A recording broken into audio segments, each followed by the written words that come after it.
Hey everyone, welcome back to the channel. So we have a lot of topics to get into today, including a slight update for that Wii Shop outage. We also have a larger outage that's affecting PlayStation Network, and we have several game announcements, ports, and ratings. But before we get started, if you like this video, be sure to give it a thumbs up. And if you haven't yet, consider subscribing. That's the best way to let me know you enjoy the content on this channel. Now let's get started. So let's start off with a slight update for the Wii and DSi Shops. Now if you remember, sometime last week, we were no longer able to download the software that we had already purchased from the Wii and DSi Shops. Well, Kotaku finally got someone from Nintendo to respond. In this update, it says, Nintendo has officially acknowledged the outage but didn't provide an explanation. The Wii Shop channel and Nintendo DSi Shop are currently undergoing maintenance. A spokesperson for the company told Kotaku in an email, "We will provide an update at a later date." So this sounds at least like Nintendo is aware of the issue, but I have a feeling they don't really know what's happening. I have a weird feeling that these shops are running on a virtual machine somewhere out in the cloud and Nintendo may not even know where they are. But all kidding aside, it is very possible that all the developers that develop that system aren't even employed by Nintendo anymore. But I guess we're going to have to wait and see if Nintendo ever puts out an official announcement on social media, or if this is just going to be a permanent maintenance mode. Next, there were some firmware updates for the PS4 and PS5, and we'll get to those in a minute.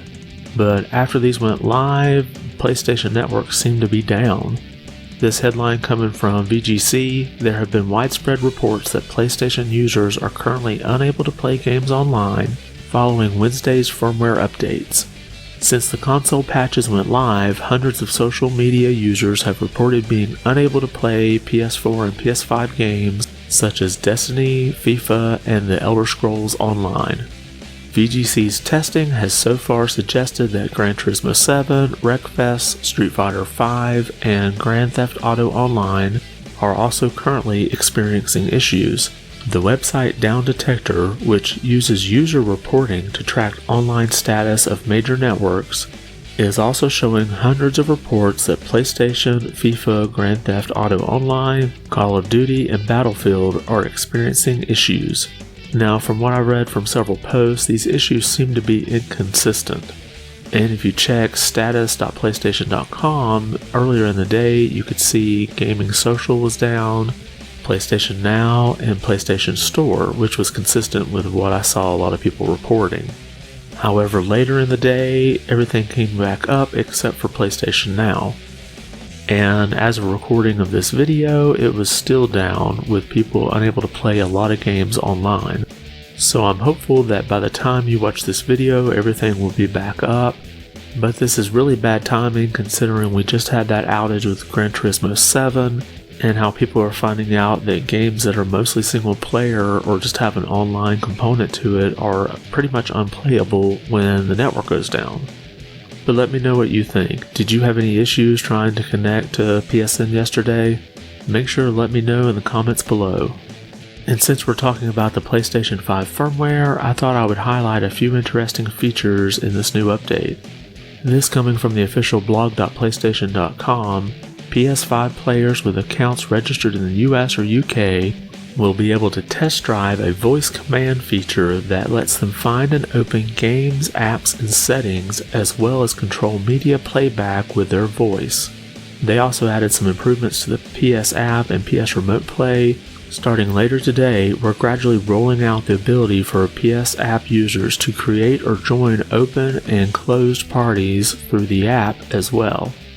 We've also updated the PS app game-based UI to make it easier to access the friends, parties, and messaging features, delivering a consistent player experience with PS5. While those are some nice improvements, the one that caught most people's attention isn't implemented just yet. Right now there are plans to add a variable refresh rate to PS5. Now, like with all technology, there are certain requirements for this. You're going to have HDMI 2.1 and a compatible TV or monitor. And while you'll be able to turn this feature on for all games, it could be buggy if there hasn't been a patch yet for a game.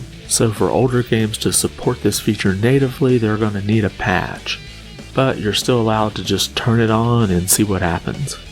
Next, Kirby and the Forgotten Land is coming out tomorrow, and I thought we'd take a quick look at the Metacritic score. You can see right here that it's got an 85 right now, and that's with 58 reviews. And as of right now, there's no negative reviews, so this is looking to be a pretty good game. I may have to run down to Walmart on Friday and pick this up, or you can save an additional $10 if you pick it up in person. Next, we have another game delay, this coming from Sefton Hill, who's the creative director and co-founder of Rocksteady Games. We've made the difficult decision to delay Suicide Squad Kill the Justice League to spring 2023. I know a delay is frustrating, but that time is going into making the best game we can. I look forward to bringing the chaos to Metropolis together.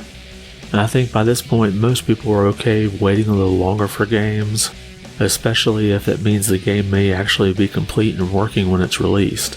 But I did see some interesting comments around this, one being that by the time this game releases, it'll be 8 years since Rocksteady Games released a full game. You can see from their list of games here on Wikipedia that even though they did have a VR version of Arkham, it was 2015 when Arkham Knights came out. So it does kind of make me wonder what they've been doing for the past 7 years. It may just be that they had a project that they were working on that got scrapped after a few years because it just wasn't coming together, and I seriously doubt they've been working on this Suicide Squad game all that time. But if you were looking forward to the Suicide Squad game, you're going to have to wait a little bit longer, although I think this fall is going to have a lot of games to keep you busy. And finally, in our Link to Something Zelda, you may have been familiar with the Ocarina of Time reverse engineering project. If you're not, this was a PC port that was made possible with a 2-year fan project, which reverse engineered Ocarina of Time into a compilable C code. Well, you can see here from the headline from VGC, an unofficial PC port of the Nintendo 64 classic, The Legend of Zelda Ocarina of Time, has been completed and widely released online. Now, I'm sure the first thing you're asking yourself is how long is it going to be until Nintendo shuts this down? Well, the reality is it may be actually difficult for them to do that. Reverse engineering this way is perfectly legal as long as you don't use any of their copyrighted material. So in order to compile this, you actually have to use your own Nintendo 64 Ocarina of Time ROM that you legally dump from your own cart, and it will extract the assets, the textures, the sound, the music, and it will insert that into the build that you compile yourself. Now, another cool feature of this project is they've built in the ability to mod it, so you can add your own textures and people can create high-def texture packs. And as you can see from this picture, you can even do super widescreen. And all of this is running natively on the PC and not using any kind of emulation. And the person working on this project, Harbor Masters, says they are about 45% done with Majora's Mask. And that's all we have for today. Did anything we talk about catch your attention? Were you affected by that PSN outage? And do you plan on picking up the new Kirby game on Friday? Let me know what you think about those or any of the other topics we covered today. I want to thank you for watching and be good.